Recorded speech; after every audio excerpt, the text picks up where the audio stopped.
Uh, Good time to welcome in Nilesh Shah, who's the Managing Director and CEO at Envision Capital, joining us now. Nilesh, good morning. Good to see you in. We've seen a drubbing in the markets. We've seen some recovery. Now things look like they're more or less settled, if not, running away still. Though what's not settled is what's taking place in the US. Let's start with the IT. Everyone's been super bearish on IT right now. We've got a couple of brokerage cuts that came by too. And right now, over the overnight when we saw that positivity come back in NASDAQ, that's reflecting in some of our IT stocks. But all said and done, where do you stand? So, Mangalam, good to be here on the show with you, and good morning to all the viewers.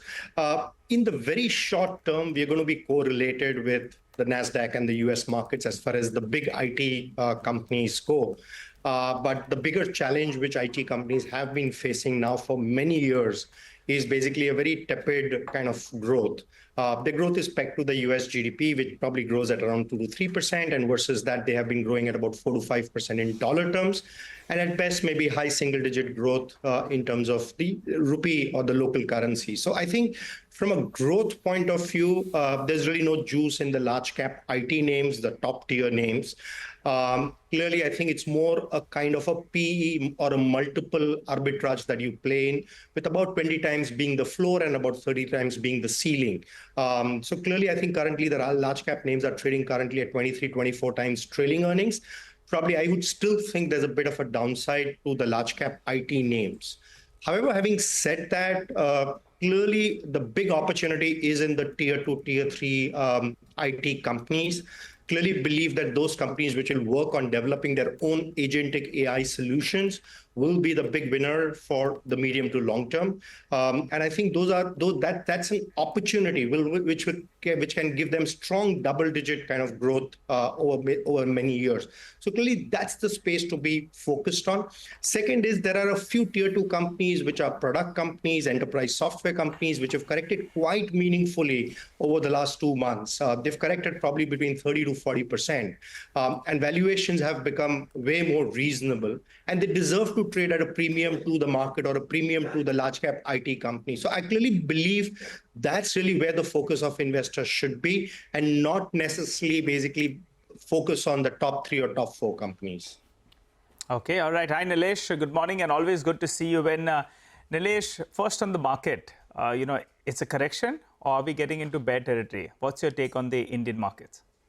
Well, I would be in the correction camp. I clearly believe there are no strong reasons for India market to be in a bear zone. Corrections of close to about 15 to 20% are pretty much par for the course. Even in a bull market in the past, we have clearly seen markets correct by 15, 20% and then kind of basically rally. I think in the past, whenever these kind of corrections have happened, at that point of time, investors looked upon that as kind of a risk, the way they currently see the current correction, but clearly in hindsight, that becomes an opportunity. I probably think that maybe a few quarters down the line, when we look back, we would think that, wow, what a correction that was, and what an opportunity that presented. Well, that's right. If hindsight was foresight, we'll all be millionaires, right? But, a lot of investors out there who haven't seen, 15, 20% pullback, they're getting very, very jittery. In fact, it was heartening to see that the SIP book is still intact at around 26,000 crores or thereabouts. So some maturity from investors is definitely, being seen out there. Let's talk about this large versus small cap debate, right? The small caps, the mid caps, they've got hammered, but they had a big party. Do you think pockets are still emerging now where we are seeing some kind of pockets of strength? As you said, I think from the IT pack as well, there is the mid caps that will grow at a faster clip. So for the market construct itself, if you're allocating money, what would it be as of now? Large, mid, small? I would still think from a medium to long-term perspective, it still has to be the mid and the small cap. The mid and small cap companies are growing at a faster pace versus their large cap peers. They're becoming more capital efficient. The access to markets, their access to capital has kind of improved quite significantly over the last few years, which clearly puts them in a very vantage position. Given their relatively smaller size and being very strong in several niches, gives them basically a strong tailwind of growth. So clearly, the space to be in for medium to long term is the mid and the small cap kind of space. the large caps have been struggling with growth. I mean, whether you look at large cap IT companies, large cap FMCG companies, large cap banks, they have been growing below industry growth. They are the guys who are getting challenged by the challengers, and therefore are essentially kind of have been reporting very tepid growth. So my view is, instead of, I mean, why look at large cap? They can probably give you high single-digit return. Might as well then be in fixed income rather than, because you have the downside of equity and probably just at best the upside of fixed income.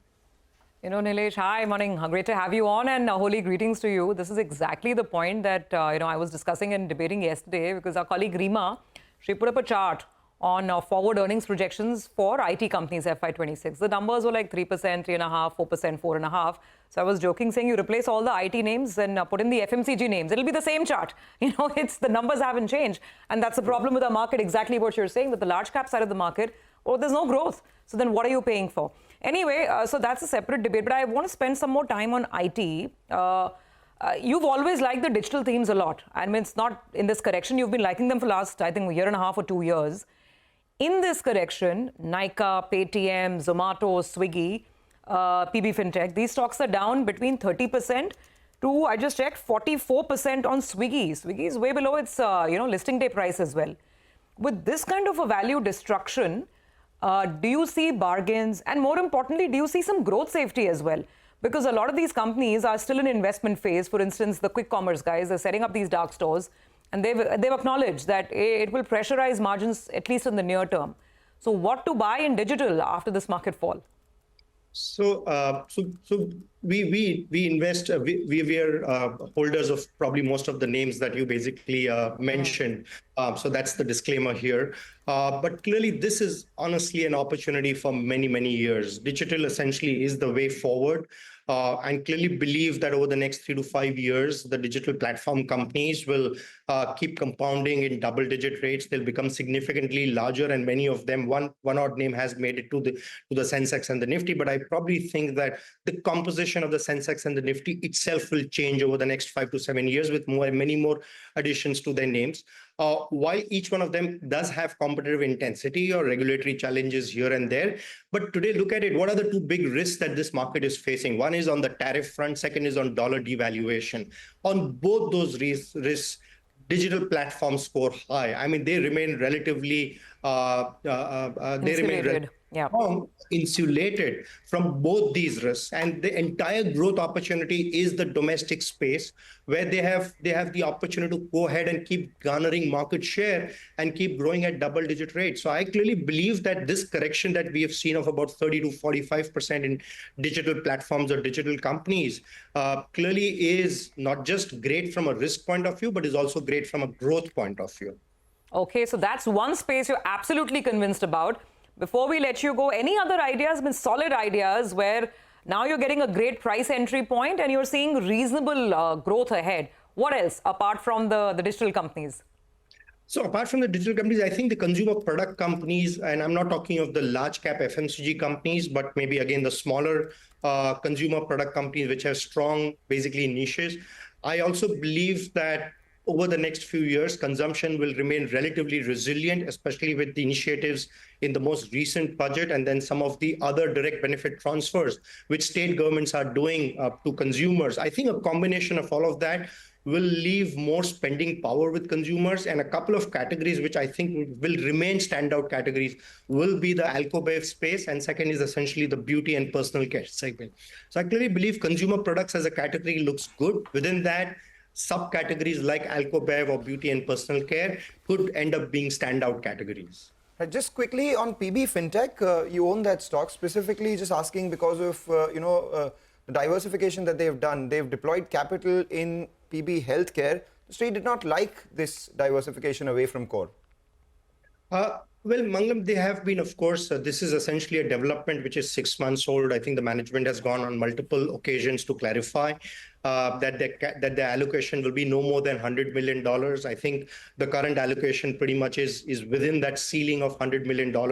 I also see many other players in this space, hospital companies moving into insurance companies. Here is an insurance distribution company trying to kind of get into healthcare to improve the consumer experience. So I clearly believe that it's honestly not a very material kind of event. Unfortunately, the market sentiment is not really the best right now, and therefore these are probably being looked upon as markets as being some bit of a distraction kind of thing. But I honestly don't think this poses any kind of a structural headwind to their medium to long-term growth plans. And I don't see that as an issue of any serious capital misallocation.